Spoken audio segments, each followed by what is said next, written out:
In her teens, a girl can lose her innocence. When a child becomes violent, it's forecasting doom. What is that for? Something bad is going to happen. A dark fantasy becomes all-consuming. Deep inside her, she had the urge to kill.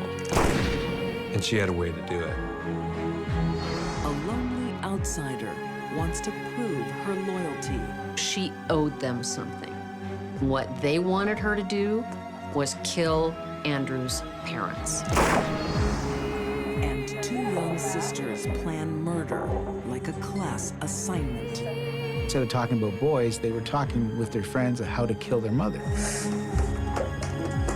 When these young women move through adolescence, they change from innocent girls to teen killers.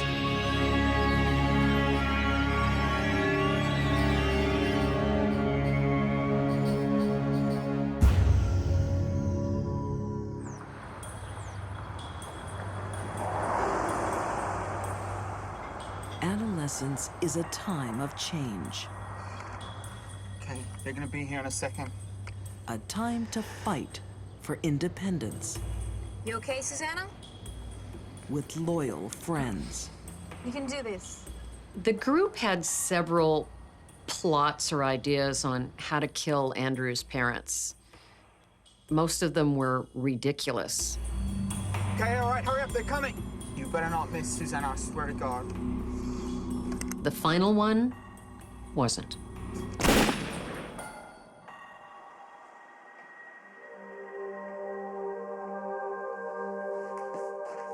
Oh, this is disgusting.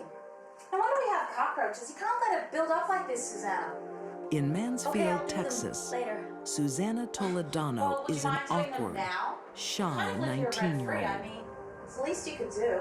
She only has one friend in the world, Okay, Chelsea Richardson. I'll do them now. Thanks, hon. Look, I don't mean to be a bossy boots or anything, but fair's fair, you know?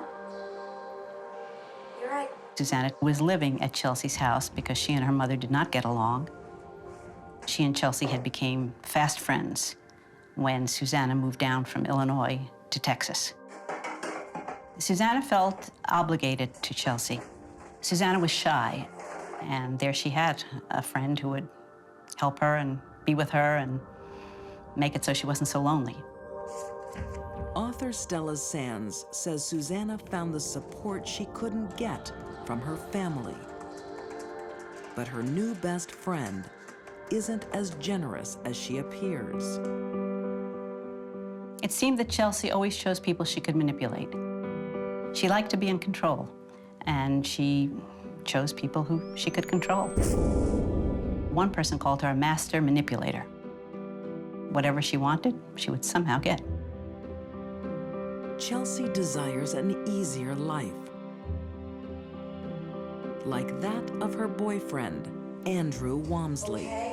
Who wants a brownie? No. Oh, nice one. Andrew lived in Walnut Estates, which is a very fancy place of two-story homes, brick and stone, and he had everything that he ever wanted as a kid.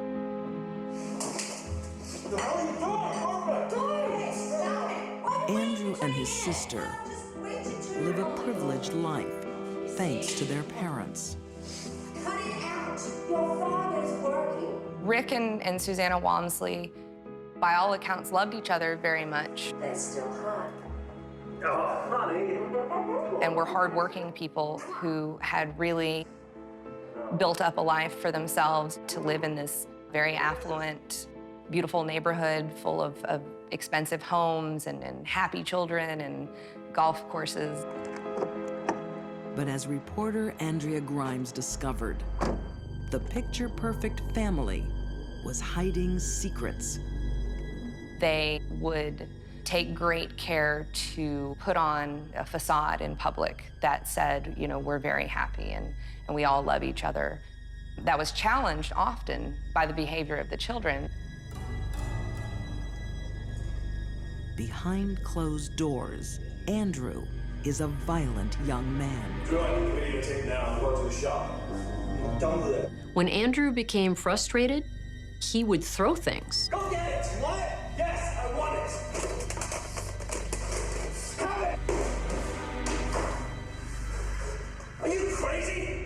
That's the last straw. You're cut off, man.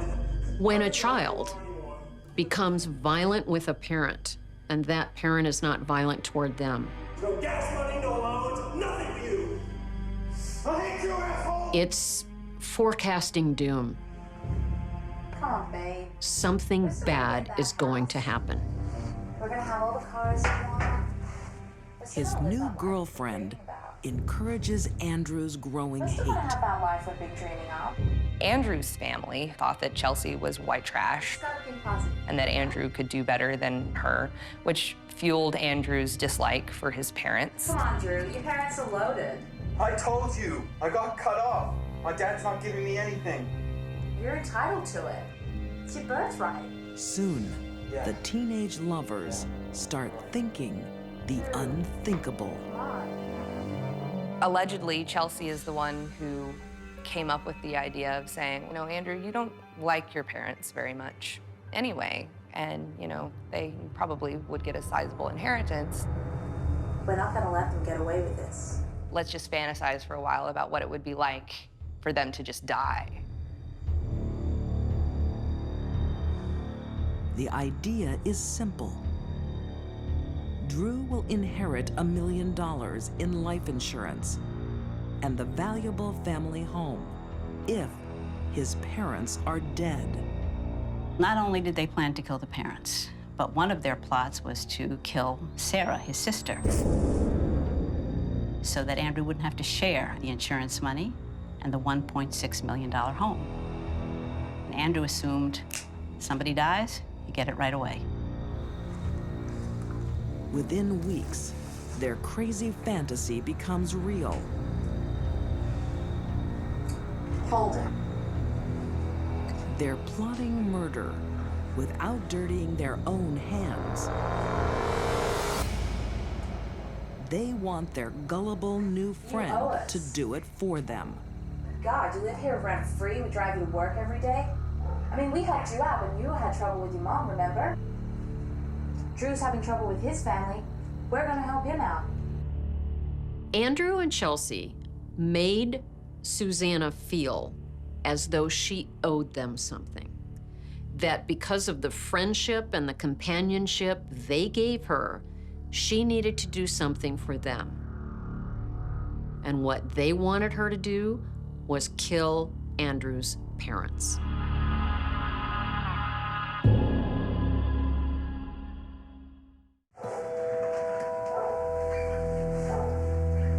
I can't. Come on, Susanna. You're my best friend. I need you. Chelsea Richardson likes to get her own way. In 2003, that means persuading her best friend, Susanna Toledano, to kill her boyfriend's parents. Susanna had a very low opinion of herself. If somebody asked her to sell the most Girl Scout cookies on the block, she would do that. If somebody asked her to murder someone, she would do that. So where is this restaurant? Somewhere down here on the left somewhere, she said. Okay. I'm hungry. How about you guys? Yeah. The Walmsleys are rich. Their disgruntled son Andrew and his new girlfriend, Chelsea, want their money now. Get ready, they're gonna be here in a second. Susanna, you're okay? They actually attempted to shoot the gas tanks on the family car. You can do this. They believed if they just shot a bullet into the gas tank, the car would blow up, no more family. Insurance money comes the next day, and, you know, they ride off into the sunset together. Okay, here they come. Get ready. Come on. All right, make sure you get the gas tank. Their first murder attempt is almost comical. Ready? Now! Oh my God, you missed! How did you miss? What was that? Oh my God, oh my God. What was it? Somebody just shot it off. The Walmsleys realized they had been shot at. Are you serious? That was Drew. Just calm down. That was Drew. I swear to God, that was Drew's car. And saw Andrew drive away in the white Mustang that they had bought for him. Whether or not they knew this was Andrew in their hearts, or whether or not they chose to believe that it was not their son, life went on after this. They didn't press any charges. They didn't have the police investigate Andrew. Life just went on. It's a fatal mistake. The second murder attempt is chillingly direct. They went into the house, and Susanna was still scared. They tried to prop her up and say, "You can do it, you can do it." And finally, Chelsea pushed her into the living room. She went in, she saw the mother lying on the couch asleep. She took the gun and shot her in the side of the head.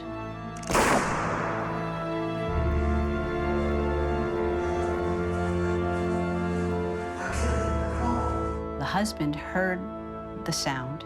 He was in the bedroom. Who the hell are you? She shot at him several times. And then he came at her. And they started really fighting. So that's when Chelsea brought out the knives. And that's when Susanna started stabbing him. And stabbed him some 21 times. Susanna, go and save Andrew's mom, now! The mother died immediately from a gunshot to the head. But Chelsea told Susanna to go back and make sure she's dead. Susanna knifed her 18 times.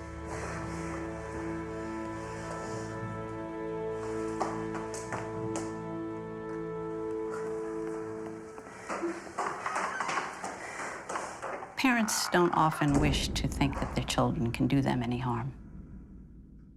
Probably from Mr. Walmsley's point of view, he had given his son everything he wanted. He had given him a lovely home and a car, and here was his own son murdering him.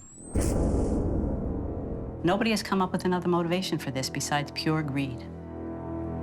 Here are two wonderful people dead, and who gets what out of this? Well, money. That's all. Sarah Walmsley is lucky she isn't home. But she is deeply suspicious and files papers to block her brother's inheritance, accusing him of murdering their parents.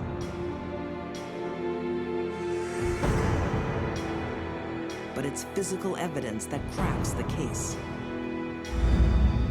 Rick Walmsley holds his killer's identity in his hand. In his hand were some hairs that they took for DNA testing. When the results came back, people were shocked. It was not Chelsea, it was not Andrew, but it was Chelsea's friend, Susanna's hairs. Facing a death sentence, Susanna gives up her friends. She flipped almost immediately and pointed the finger at Chelsea first and then Andrew. The crazy dream is quickly over. I think Andrew was much, much angrier at his father than anyone knew.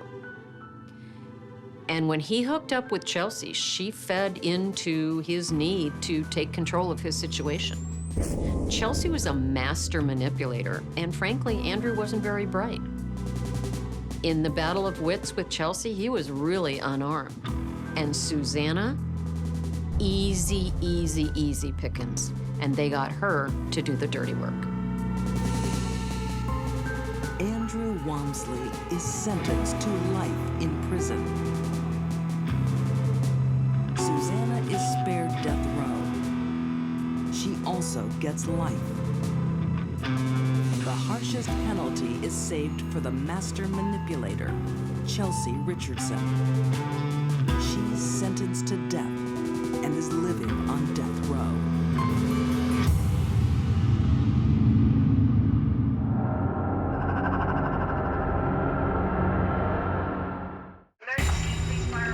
I don't know. My mom, she's dead in the tub. No, I don't want to touch her. She's underwater. Toronto, Canada, 2003. Two teenage girls find their mother, Shirley, floating in her bath. The 911 operator gave clear instructions on starting to start CPR. Hey, do you know anything about CPR? No. The girls have called for help. I can't. I don't know. I don't want to touch her. She's underwater. But they're not following instructions. The operator was almost pleading with them to at least, get her out of the water, and there was a refusal on their part to do any of that. By the time police arrive, their mother will be dead.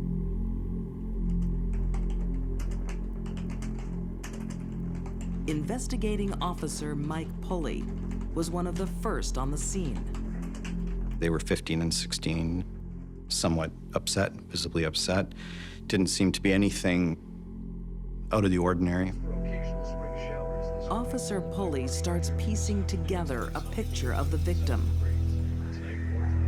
A single mom with a drinking problem, working 2 jobs to keep the family afloat.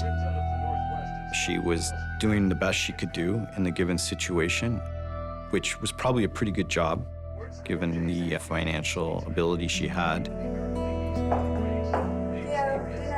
But her daughters, Sandra and Beth, don't think she's doing enough for them and their stepbrother. Some of their friends had swimming pools, they had nice cars, nice clothes, and they had hand-me-downs and shopped at discount stores and didn't have the nice running shoes or designer jeans, and they sort of felt entitled to this. They wondered, well, why didn't we have that? The girls want things to change quickly. Drowning is most often quick and unspectacular. An asphyxiating person seldom calls for help. If their mother died, they would get somewhere in the neighborhood of $68,000 apiece between the 3 of them. They're planning to stage an accident. The brain will die after approximately 6 minutes without oxygen. A guidance counselor mentioned that they were the smartest kids he had ever seen in 30 years of teaching.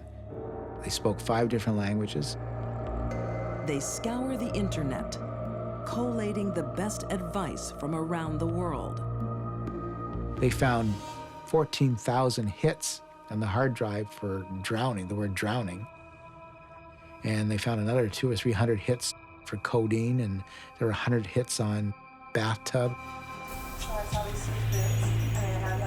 They've already worked out how to spend the money. How much you guys gonna get? 70,000 each. They planned to take all their friends on this big European vacation and live the high life. You guys can't be set. Their dream was to buy a marijuana farm and have a nice house. That was it. And for that reason, they killed their mother. Their crazy teen logic isn't new to criminal profiler Candace DeLong, but the detailed preparation is highly unusual. For a teenage killing, this one had much more planning than any I've ever seen. These girls are dangerous. Wait. Does that mean if you guys do it Friday, you won't make it to TJ's party on Saturday? Crap, I didn't think we can't miss TJ's The party. girls plan murder like a high school musical and share their plans with their friends. Why don't you hold off a week? Can't risk it. They had friends that for months helped them plan the crime, and it was a murder of their mother. Yeah, we're gonna have the best party. The fact that their friends knew about it and never went to police, never went to their parents, never went to anybody. Really, like, everybody was involved in this. Yeah, our place is gonna be the new party pass. Yeah. Their silence will prove deadly.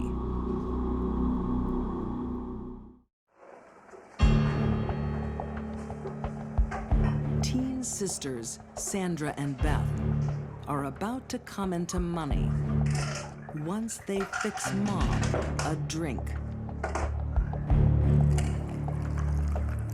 Each Saturday afternoon, Shirley has a few vodkas before taking a warm bath.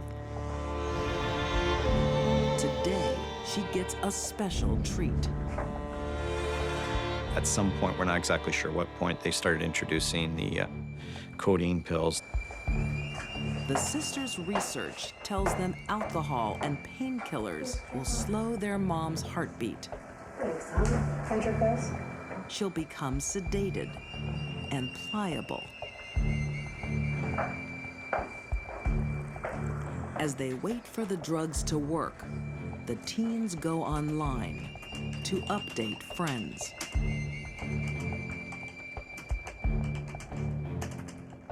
At one point, the older girl tells, you know, I feel like I'm going on a vacation.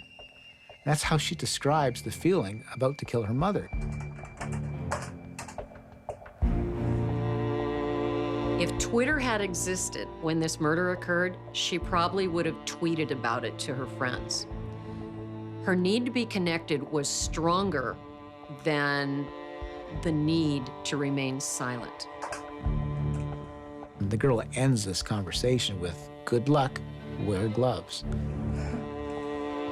It's such a macabre thing to say to somebody who is just about to kill their mother.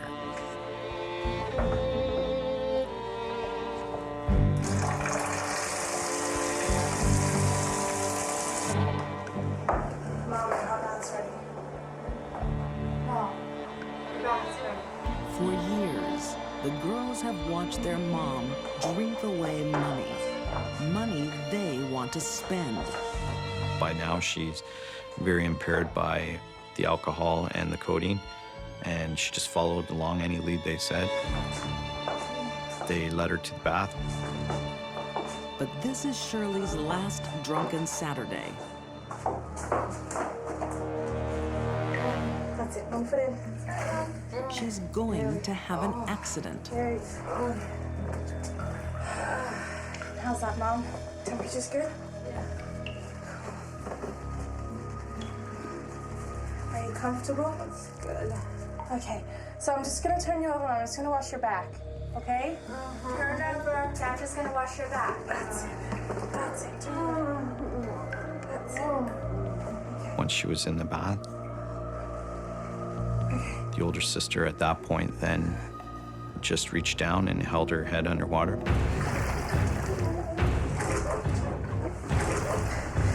Sandra knows exactly how long it will take. And she found out that it took between 2 and 6 minutes to drown. She split the difference. She actually held her mother's head under the water with a latex glove for an entire 4 minutes.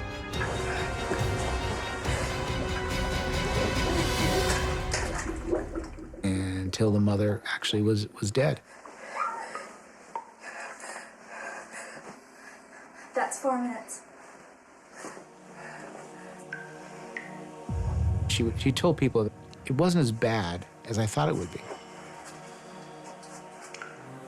There was a little bit of struggling, but that was just the body's reflexes, but it actually went off much better than she thought. But we have to fix the box.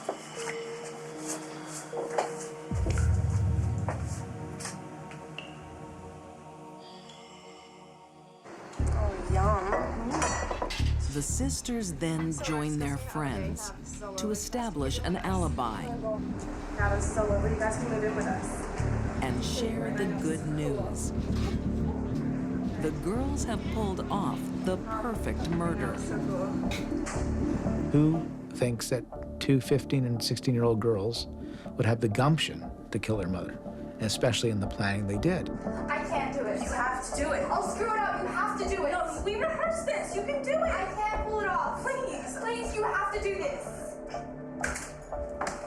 Later that night, the sisters report a family tragedy. With their mother's history of alcohol abuse, authorities buy it. They're very good actors. They were giving out the emotions, you know, oh, we're sad, you know, let's put some tears on here, let's look upset. But she's not moving at all. Okay, calm down. I'm on the way. The sisters receive sympathy from family and kudos from their friends. The secrecy pact with their social network holds strong. Until 1 year later, alcohol and hubris start loosening Sandra's lips. She just kept telling everybody when she got drunk. Well, she was on her way out. I mean, we're just speeding up the process. I think she wanted people to know that she had outsmarted not only the adults, but she had outsmarted the police. She had outsmarted a coroner. But she was really unhealthy. She was crying like a heart attack. The older sister is the kind of person who needs to connect with people and needs to share information, needs to share every aspect of her life.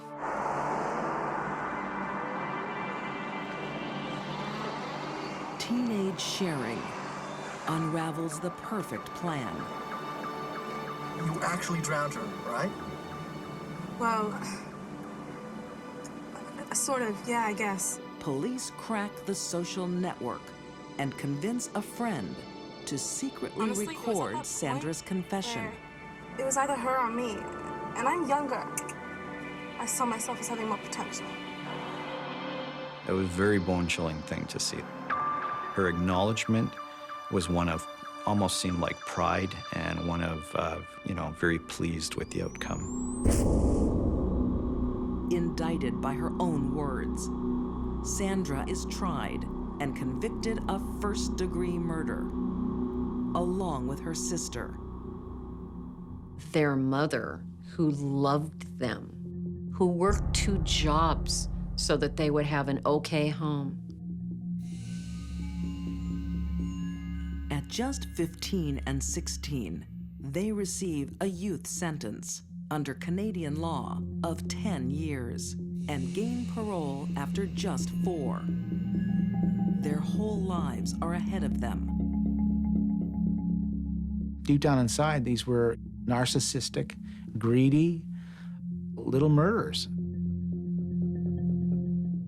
Today, the sisters are in their 20s, attending college. Canadian law will protect their true identity forever. They could be your neighbor. They could be your child's babysitter. They could be your coworker. They could be your girlfriend.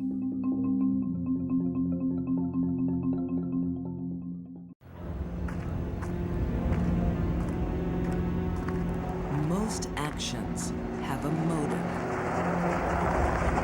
Hey there! This hill's a little steep to be walking up. Right or wrong, Come on, jump in! they can usually be explained. Come on. For Penny, this was just a fluke, just something that she always wanted to do. But sometimes, they cannot. From the moment she got in his car, he was a dead man.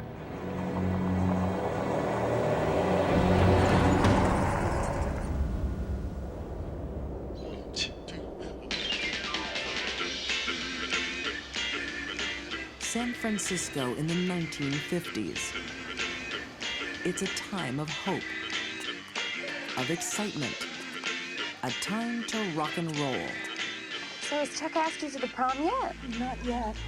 I don't know if he's going to. He's taking so long. Oh, don't worry. He's just nervous. But for Penny Bjorklund, it's a time of dark fantasy.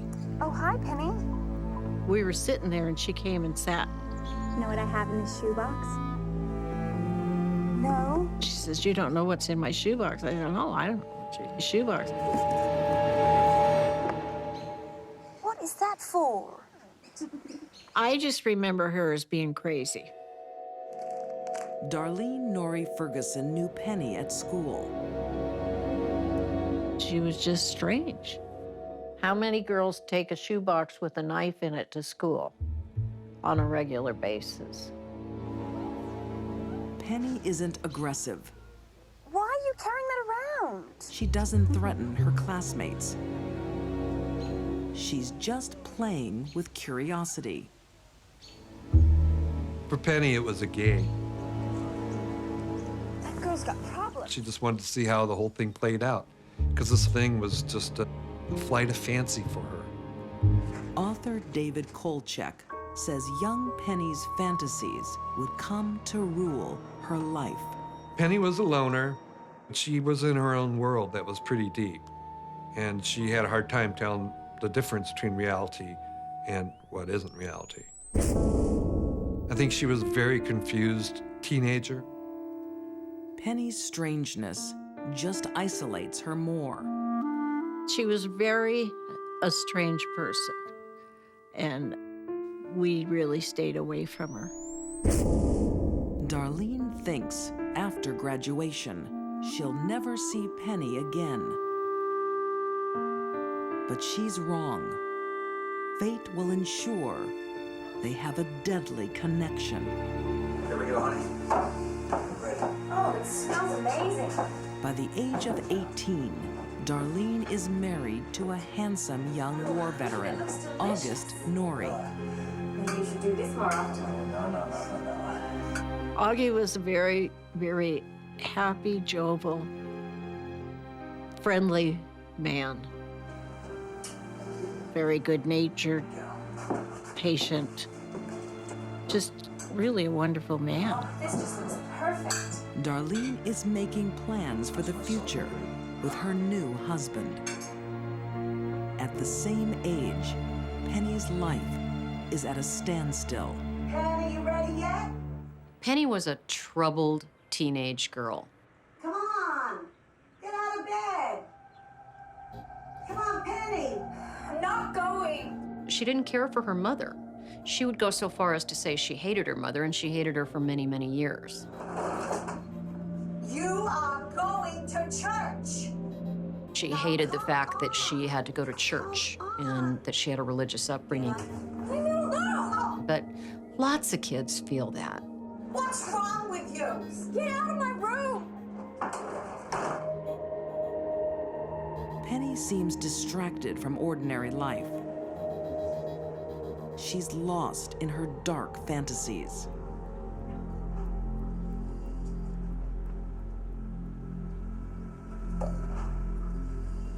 She started fantasizing about what it would be like to shoot someone, and it became an obsession. She thought about it all the time, how she would do it, who she would do it to. Former FBI profiler Candace DeLong says fantasies often form to escape a bad experience, but not in Penny's case. Penny's motivation is unlike any that I've ever seen. Penny was never able to articulate where that thought came from. There did not appear to be any reason for it. No psychological problems, no history of abuse, nothing. Penny is turning her fantasy into reality. She starts with targets. She wanted to know what it was like to kill somebody. She wanted to know if she would feel any guilt or shame about it. Who it was just a random thing. Soon, targets will not be enough.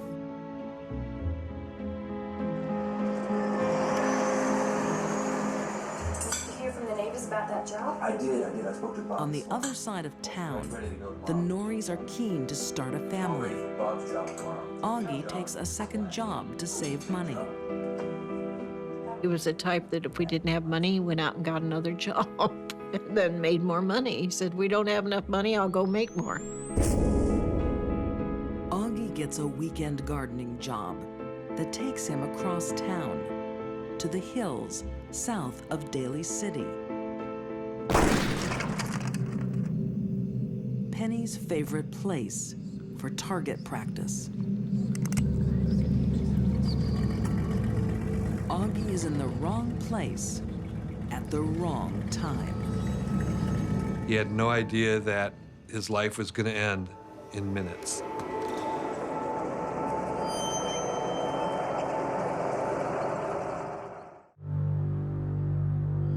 Like most teenagers, Penny Bjorklund is a dreamer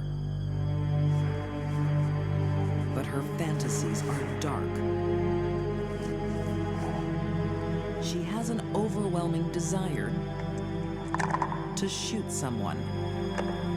She wanted to know what it was like to kill somebody. She wanted to know if she would feel any guilt or shame about it. It was just something that was always in her mind, if she could kill someone and not feel anything. Penny has a gun, but she needs a target.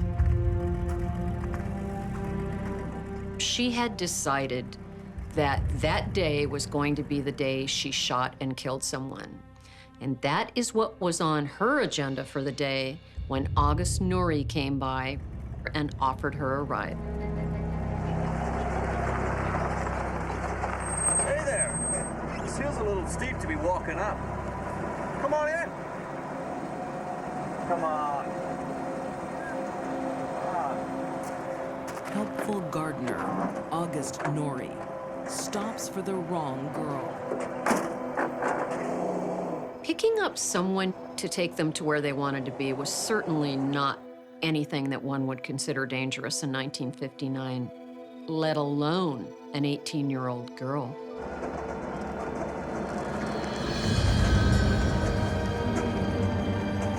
Hey, what are you doing?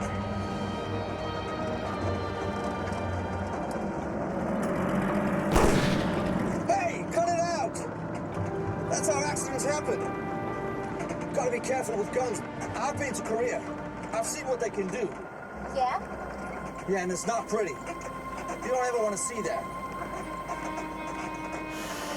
But that's exactly what Penny does want to see. Years of fantasy finally come to life. You're wrong about me.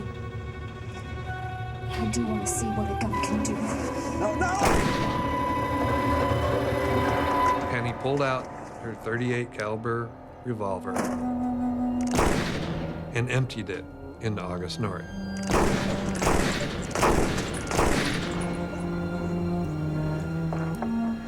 She walked around the car, opened the door, and fired 6 more times into him. She shot him in every part of his body. Then she reloaded again and shot him 6 more times.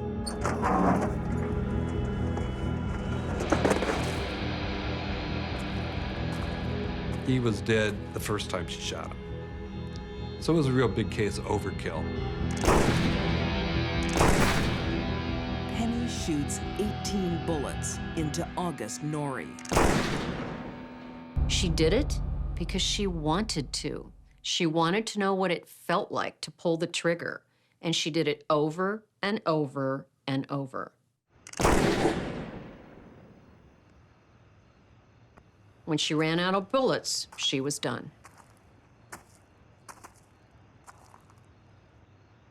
The next day, a passerby finds Augie's body, riddled with holes. They all thought it was a crime of passion. They all thought this guy had to have a girlfriend. Who else would shoot somebody 18 times? And it had to have been a lover's quarrel. The only police witness seems to support the theory.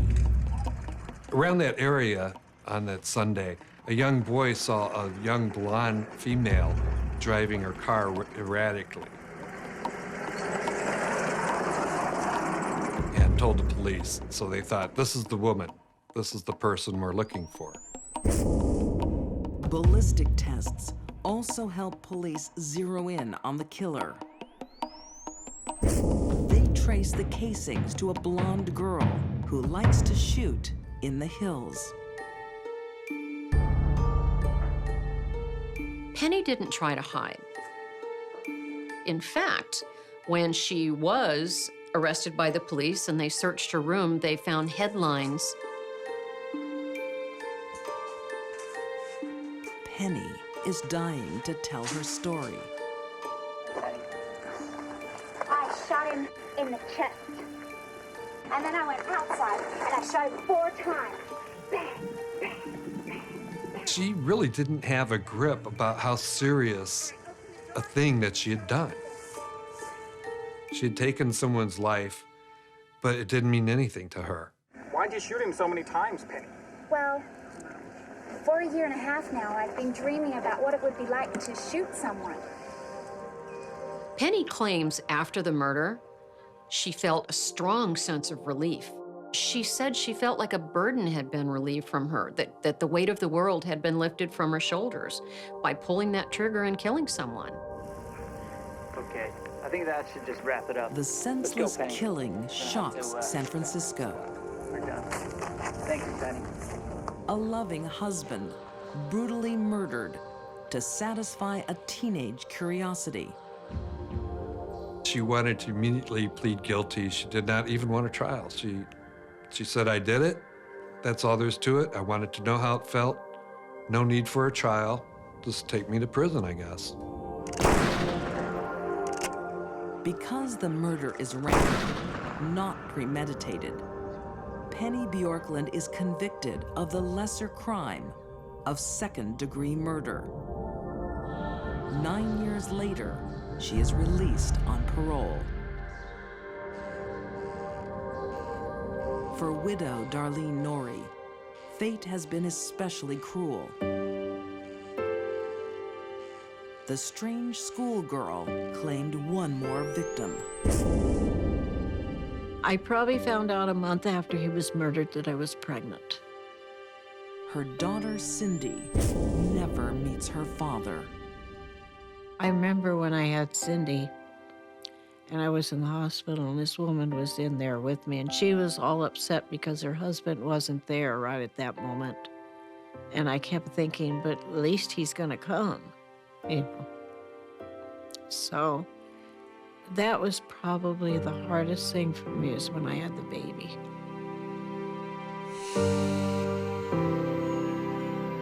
Today, no one knows the whereabouts of Penny Bjorklund. These deadly women left lives and families devastated. Susanna Toledano would do anything for teenage loyalty. Greed made Sandra and Beth drown their own mother. And curiosity drove Penny Bjorklund to randomly take an innocent life. These girls were in a time of transition, changing from innocent children into teen killers.